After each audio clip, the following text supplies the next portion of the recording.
بسم الله الرحمن الرحيم الحمد لله رب العالمين وصلى الله على سيدنا محمد وعلى آله وصحبه أجمعين. Welcome to this second presentation. This is part 2 of this series of looking at the trajectory of riba, or usury or interest as we know it. And previous part 1, dealt with a kind of narrative of money in terms of its intention and direction, and it kind of settled in a very simple way of looking at some of the principles of how Islam looked at money. Now, I wanted to contrast that, as I mentioned at the end of part 1, with the simultaneous trajectory of money in the West, and by the West I specifically mean Western Europe. And so this presentation will deal with that, and it will culminate with the formation of the very first central bank, and by extension the banking system as we know it today. So I'll start by touching upon the trajectory of money in Western Europe. And I want to start by first saying that both the Judaic tradition and the Christian tradition consider usury to be prohibited. The Judaic tradition had a selective idea of the prohibition. So, for example, the book of Deuteronomy mentions, "Thou shalt not lend upon usury to thy brother." Usury of money, usury of victuals, usury of anything that is lent upon usury. Unto a stranger, and by stranger the actual word used is nokri, which could be translated as stranger or foreigner or Gentile, thou mayst lend upon usury, but unto thy brother thou shalt not lend upon usury. So this kind of selective prohibition, whereby Jews were prohibited in taking usury from fellow Jews, but from non-Jews this prohibition did not apply, was something that obviously the Christian faith had to deal with as well, because they believe in the Deuteronomy, the Old Testament, as part of their books.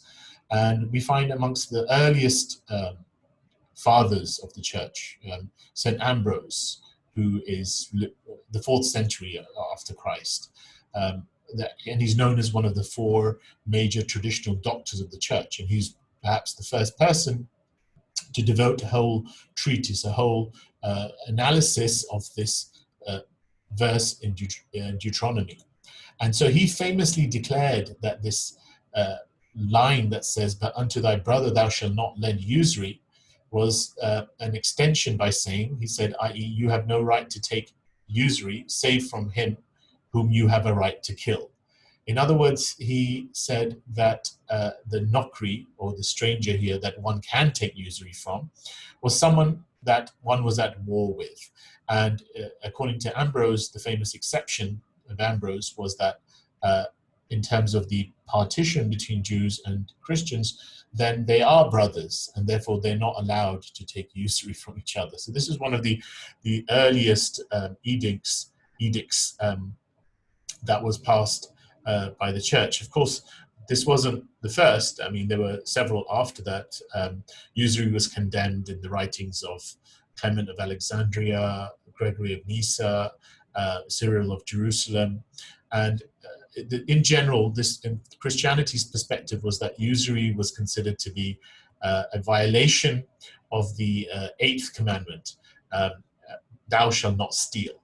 And to ask for money more than what had in the first place was, of course, to be tantamount to theft. So interest was literally seen as theft. And several church councils issued canons, or basically edicts, regulations against usury. The earliest we can probably say would be the first ecumenical council in Nicaea in the year 325 AD, and it prohibited clergymen and others, if they were to give usury, then they would be removed from being clergymen. More drastically, and similar to what we were touching upon, the Second Lateral Council denounced it as a form of theft. And of course, those who are familiar with the Divine Comedy of the Italian poet Dante would know that he put usurers in the seventh circle of hell. So there was a pretty strong prohibition of usury amongst the Christian church. Now, the issue was, and this is why I've titled the first point, the dust of usury, because despite this prohibition, there was an idea that this prohibition could be circumvented, could be gone around through other ways. And specifically in the Judaic faith, there was something known as avak ribet, which is literally the dust of interest, whereby other types of transactions could be used which could replicate usury. And it's very interesting when you look at this. I mean, in the book Baba Messiah of the Mishnah, for example, the following type of transactions were considered to be like the dust of interest. In other words, they took the same ruling as usury. All right. So the first one was a person who lends wheat at a low value and then claims it back at a higher value. And this literally is what in Islam we know as riba al-fadl. So this is another example of this consistency. Another trick that they saw as being literally the dust of usury was when one lends money to someone and then derives some benefit from it, such as living in the debtor's house for free. And this goes back, similar to the Islamic tradition. The Prophet Muhammad said, every single loan that has a benefit, fahuwa riba, that it is just like usury. Similarly prohibited in the Mishnah was a futures markets, a double deferral of commodities, which is one of the transactions prohibited in Islam. This is a bail kali bil kali, a double deferral. Another type of thing prohibited in the book of Mishnah was what they call iron-term partnerships, a type of investment whereby the future loss is insured against.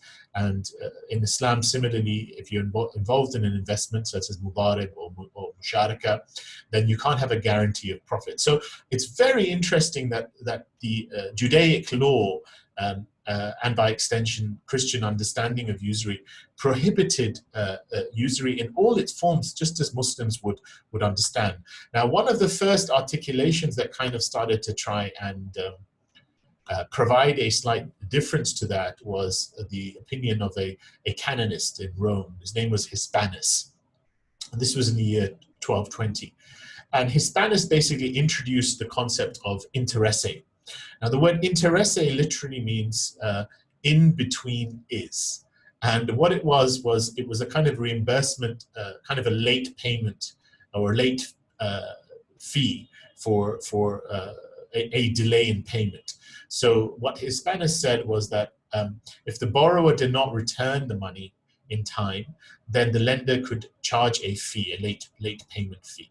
And of course, this late payment was what they call interesse, in between is, that period in time in which the person could not pay. Now, this is obviously could be open to abuse because the lender could deliberately structure the repayment day, literally straight after lending the money and start charging the late payment fee as and when he sees. So this was a trick that could be used to get around the prohibition of usury. And so from this point onwards, you see the word interesse. So interesse was literally this way of charging a late payment, literally meaning in between is. The word usury is derived from the Latin word usura, which meant payment for the use of money in a transaction that results in any gain for the lender. And just as the word riba literally means ziyada, an increase for that. So this is one of the first articulations of a different word to usury. And this understanding of interesse started beginning to be abused and used. And so some people would say, well, we're not charging usury, we're charging interesse. And there were another couple of tricks as well that were used primarily within the Christian or the Catholic Church, which was, firstly, one was called retrovendendo. Retrovendendo was a sale and buyback. It was literally a purchase contract in which the buyer buys something, but he prior undertakes to retransfer that same item to the seller at a predetermined date and price. So this is what in Islam we would call bay al-ina, a predetermined sale. And obviously the way it's affected is that there is a margin and the timeline mimics an interest-based loan. So this is what one of the statements of Islam is. This is like a sale This is like riba, but with some commodity in between, like a whatever piece of cloth or something, just to trick. And this is considered prohibited in all the major schools. The only exception is kind of on the premise that this happens by you know, non-intended. And obviously the principle there is that you can't actually judge someone's intentions. But it's very interesting that this was a similar kind of loophole that some people used to get around the prohibition of usury. Another contract that was used was contractum trinius. This was effectively a guaranteed partnership, but what it was a combination of three contracts, one of them being a supposed investment, the second being a sale of profit, and the third being an insurance contract that apparently indemnifies the investment. And the effect was a guaranteed partnership, which is obviously, if you're giving money on the premise that you're investing and somehow you've got a fixed returns irrelevant of real profits and losses, then that is literally a loan, an interest-based loan. And so this is how things were evolving. I mean, despite these little tricks that were being used in the Christian church, the Catholic Church, there was still an overall understanding Catholic Church that usury is prohibited, and it was frowned upon. And so many of the roots of anti-Semitism kind of arise from Christians getting round this dispensation of the prohibition by using a lot of the Jewish kind of moneylenders that were there.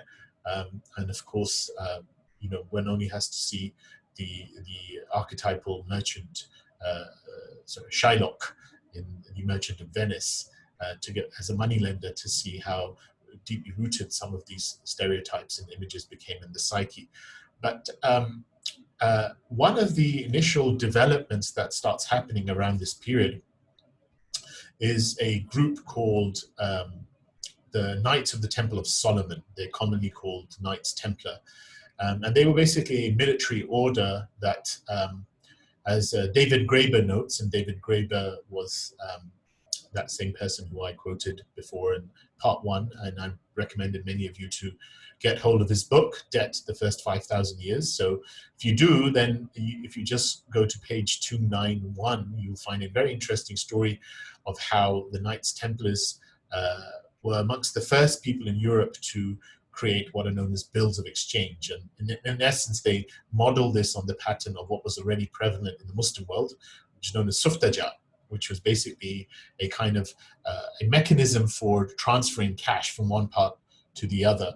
And so these, while in the Muslim world, this was primarily used as an extension of mutual aid and was used as a kind of a way of facilitating trade. When the Knights Templars did this, this was literally used as a way of fighting Muslims. And so David Graeber notes that it's strange that Christians appear to have first adopted Islamic financial techniques to finance attacks against Islam. In any case, the Templars, when they were lending this money could be redeemed at their temple in Jerusalem. And they became very, very wealthy. And so they lasted from, David Graeber says, 1118, 1118 to 1307, roughly the beginning of the 14th century. And they were actually lending to kings. Now, the problem was they lent to King Philip of France, and he was indebted to them to the extent that he thought, well, and having already expelled other moneylenders, namely Jews from France, he saw in 1307 the need to annihilate the order of the Knights Templar. And so he basically destroyed them, owning them money, but then destroyed them. And so one of the problems was that many of these developing kind of powerful financial empires, unless they were somehow secure, the kings of the state could always just destroy them. Now, one of the beginning changes in this narrative was the emergence of merchant banks, and primarily in what we know as Italy today. So these merchant banks, when they emerge, they start establishing a powerful home base. In some senses, they could be said to be the precursors to the first banks that we know. So what they did is they emerged in the Middle Ages, and they primarily revolve around financing for Italian grain and cloth merchants and people like that. But through support from merchant capitalists, they gain a political foothold in what were the independent city-states of northern Italy. So Venice, Florence, Genoa, and Milan. And what we see emerging is now these big Italian banking houses such as Baldi, Peruzzi, and Medici. And these ultimately actually took over the governments of these city-states. The most powerful of them was the Medici bank, and we will cover their story later in more detail because they also get entwined with the Catholic Church in a very, very powerful way. But it's very interesting that some of this finance that they give allows Venetia. So Venetia come from the Venice as a northern state, as an independent state of Italy. They literally created an empire that ultimately conquered the islands of Crete and Cyprus, and they held it for centuries until the Ottomans came. And what they did was they established sugar plantations on these islands and staffed them largely with African slaves. And so David Graeber notes that it's strange that the Genoese and the Venetian republics were kind of like the early innovators, not just in this kind of banking, but also in military financing, whereby planning expeditions would sell shares to investors in exchange for a right to a percentage of spoils. So this was another kind of innovation that was happening. Now, in the midst of all of this happening, the Catholic Church is obviously, we've given some of the theological opinions on usury, but we have to also understand that this kind of, as the Medici, because the church is obviously in Italy, and these major emergence of these Italian merchant banks arises, and there is an interesting kind of things that start happening. In fact, the church itself used to encourage, in opposition to usury, they used to encourage what's known as societas, which was equivalent to what we call musharaka, right, investment partnerships. But the Catholic Church actually entered into a societas, a partnership with Medici Bank itself. And as a part of that partnership, and this is all detailed in very strong academic papers. One paper I would recommend is a paper called An Economic Model of the Medieval Church, Usury as a Form of Rent Seeking. And this paper was published in the Journal of Law, Economics and Organization in 1989. And it was written by professors from George Mason University and Auburn University. And it's quite a powerful paper, because essentially what it says is that the Catholic Church, in addition to its spiritual remit, had a very strong economic remit, because it was a corporation. It's like a mini state within a state, where it is a state. And it had a financial arm and an administration arm, the Holy See. And the paper concludes that the Catholic Church operated like a monopoly, seeking to basically facilitate its monetary as well as non-monetary goals. And so what he says now, for example, this paper, if you look at it, it began to, in its partnership with Medici, there was also direct influence of Medici. So 2 or 3 of the popes were directly from the Medici family. One of them being Leo X. He was a Medici pope, and another famous Medici pope was Pope Clement, who took a few years after him, who was also a Medici pope. So there were 2 popes who were literally born in the Medici family. And it was under Leo X, a Medici pope, who ruled the entire, obviously the Papal States as the Pope from 1513 to 1521, that the church itself starts selling religious offices. And this paper says it becomes 1/6 of papal income. So these religious positions, ecclesiastic, I think that's how you pronounce it, offices start being sold.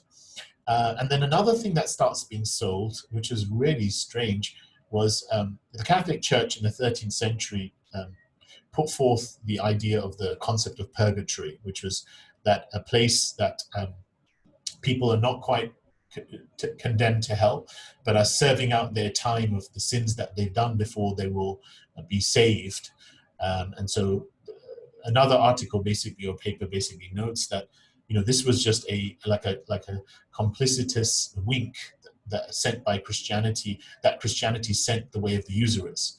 Um, the historian Jacques Le Goff, in one of his books, notes. Just 1 second. It seems. Sorry, seemed we had a few technical problems, but now I think we're back online. So that was just a battery issue. So I was actually quoting a historian, Jacques Le Goff, in his book Your Money or Your Life: Economy and Religion in the Middle Ages. And so he literally says, the hope of escaping hell, thanks to purgatory, permitted the usurer to propel the economy and society of the 13th century towards capitalism. And the way they did this was something called indulgences. Now, basically, as a way of getting out of supposedly purgatory, the years that a person has to spend in the fires of hell, a person can reduce the amount of punishment one has to undergo for sins by something known as indulgences. And indulgence was basically defined by the Catholic Church as a remission before God of the temporal punishment due to sins. And the way it worked often in practice, although this wasn't, but it was done individually and kind of in other ways, was that it was through donations and money going to the church. So the church held some kind of absolute right through such donations to kind of say, okay, we're going to cut off some years of your punishment. So it was things like this that actually, the indulgences were literally cited by Martin Luther as one of the reasons for the Protestant Reformation, and was one of the things that he said had to be changed. So this kind of commercialization of the church. We've already covered the fact that the church itself entered into a partnership with Medici Bank, and what this meant is that the church basically began reinterpreting or conveniently changing its interpretations of usury depending on who was the transgressor. So this paper that I quoted notes that the church looks the other way for its favored transgressors, namely Medici Bank, but would continue to condemn public usurers, such as who generally tended to be Jewish moneylenders. And what's interestingly noted in this paper is that the papal treasury itself was often a demander and supplier of loans. So when the church was the borrower, i.e. when it took the money, it would adopt the prohibition of usury. But when the church became the lender, it would apply this concept of interesse, that is just a late payment charge, and charge late payment. So it was kind of a double, like a double standard.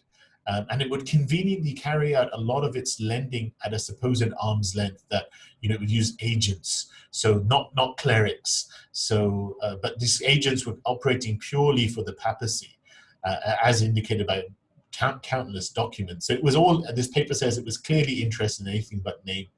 So this was all the kind of stuff that was happening in the Catholic Church. And one of the things that also the paper says is that a lot of the Inquisition, which was basically trying people on the charge of being heretics, was a way of effectively usurping property, because a lot of the people who, even if they were practicing usury, it wouldn't allow for confiscation of property. However, if a person was a heretic, then the church could literally take all their property. And so a lot of the kind of, firstly considered converts, but converts under pressure, Jews and Muslims, they were prior detested as usurers, but then all of a sudden now they're considered converts, and then their conversion was not considered valid under the Inquisition, and so their property could be taken.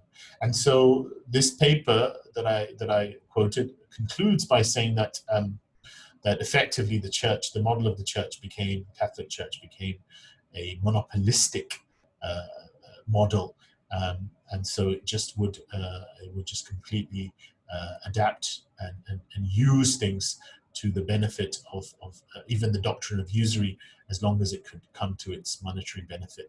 And so all of this gives rise now to and supports this kind of the waves of Christian reformism that start happening in the Protestant kind of understanding. And one of the first religious figures, in fact, the founder and the major proponent of Protestant Christianity, Martin Luther.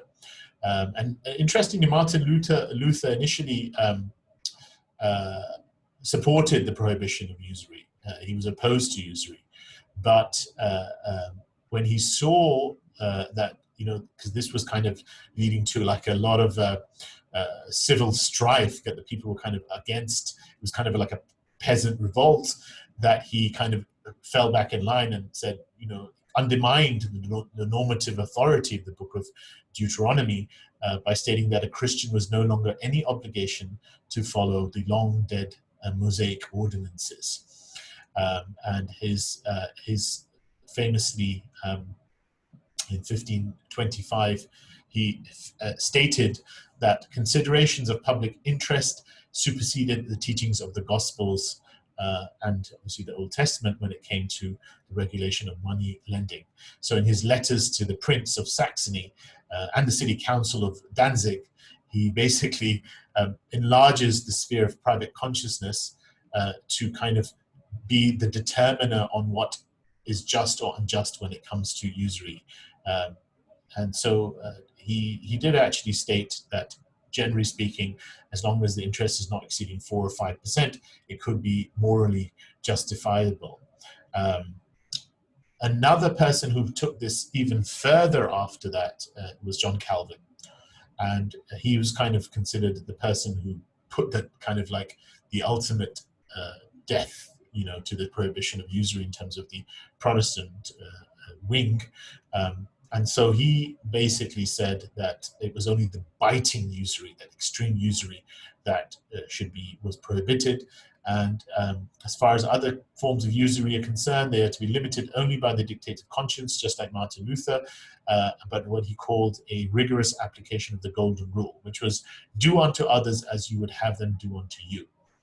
And his basic argument was that these prohibitions and these things, they are an ideal world, but in the kind of utilitarian, it's impossible to have this kind of kingdom of heaven here. So we must make concession to this common utility of usury. So there's a really interesting paper by Vincent Cornell called In the Shadow of Deuteronomy, which details this kind of evolution of interest and usury in Judaism and Christianity. And he notes that in a feat of intellectual gymnastics that defies all apparent logic, Calvin puts the final nail in Deuteronomy's coffin by audaciously claiming that since the wall of partition between Jew and the Gentile has now been broken down, Jews and Christians are now free to take usury from each other, rather than as they were previously interpreted by St. Ambrose as being forbidden to take it from each other. So he turned it on its head. Now what's very interesting, he makes this really nice conclusion to his paper, which is relevant for us, I think, in terms of how we're looking at Islamic finance at some point. As he says, in the writings of John Calvin, the classic Judeo-Christian discussion of usury comes full circle. From the exclusivist brotherhood of the children of Israel, who are forbidden in Deuteronomy to take usury from each other, and the idealistic universal brotherhood of the medieval Catholic Church, which attempted, albeit unsuccessfully, to apply the usury prohibition to all individuals living in the Christian domain. This was the famous exception of St. Ambrose. Vincent Cornell notes that one now arrives at the universal brotherhood of Reformation Protestantism, which sets the text of Deuteronomy on its head by making all mankind fair game for the moneylender and the merchant banker. It is important to recognize, however, that the progressive erosion on the prohibition of usury in the Judeo-Christian tradition was by no means a case of simple moral weakness or intellectual bankruptcy.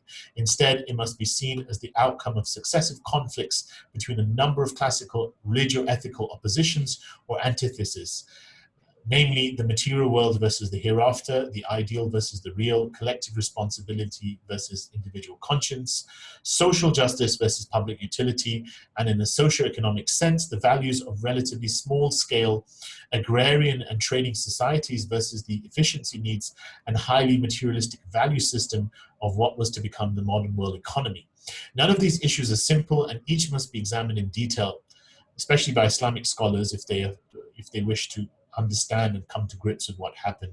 And it's not, by no means it is intended to imply that the abandonment of scriptural commandments and the redefinition of usury by the Protestant Christian West should be taken as authoritative by present-day Muslim thinkers. It is imperative, however, that all Muslim intellectuals be aware of the Judeo-Christian example in order to fully appreciate the difficulty of the problem that is to be faced. Now, what happened was, following from this, famously King Henry VIII, who formed his own church, primarily because of his desire to marry someone who otherwise the Catholic Church wouldn't let him to. And when he formed this, the church, then he had a formal act passed, an act against usury in 1545, which actually provided a formal definition of usury as being over 10% in the Anglican Church, the Church of England. And David Graeber notes that this kind of understanding started spreading across Western Europe. And so by 1650, almost all the Protestant denominations had come to agree with Calvin's view that, and usually it was that a reasonable rate of interest, 5%, is acceptable. The Protestant thinkers kept using the old medieval argument that interesse, or interest, is really a compensation for money that the lender would have made had he been able to place his investment in a profitable venture. Originally applied to commercial loans, it was then extended to all loans, and extensively all money was to be treated as capital.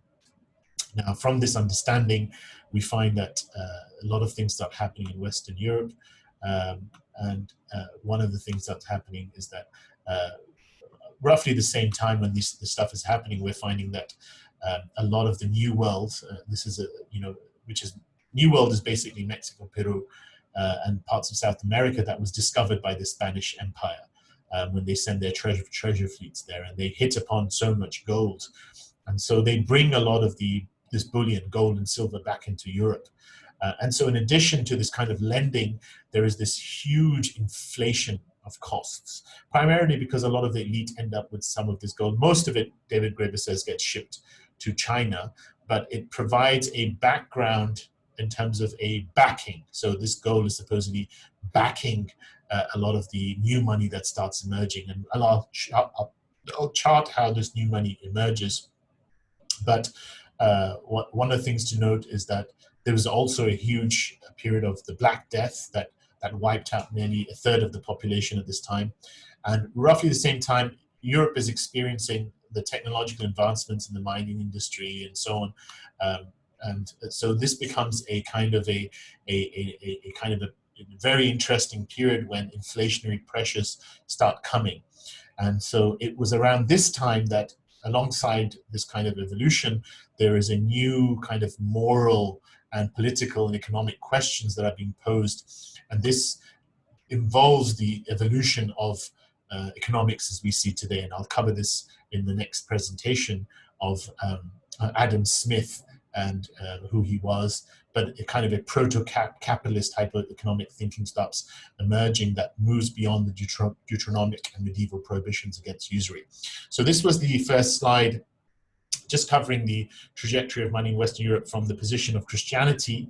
The next presentation will be actually charting the development of banking and the kind of idea of the economic thinking that underlines it. So I'm not going to go into that today, but this will be the end of this presentation. And so, sorry, I'm not going to go into that today. This is just, I'm going to jump the gun here and go straight to the end of part 2. But stay tuned for part 3, because that will be the evolution of banking. So subhanaka wa bihamdik subhanal azim wal asr innal insana lafi khusr illa alladhina amanu wa amilus salihati wa tawasaw bil haqqi wa tawasaw bis sabr. Assalamu alaikum.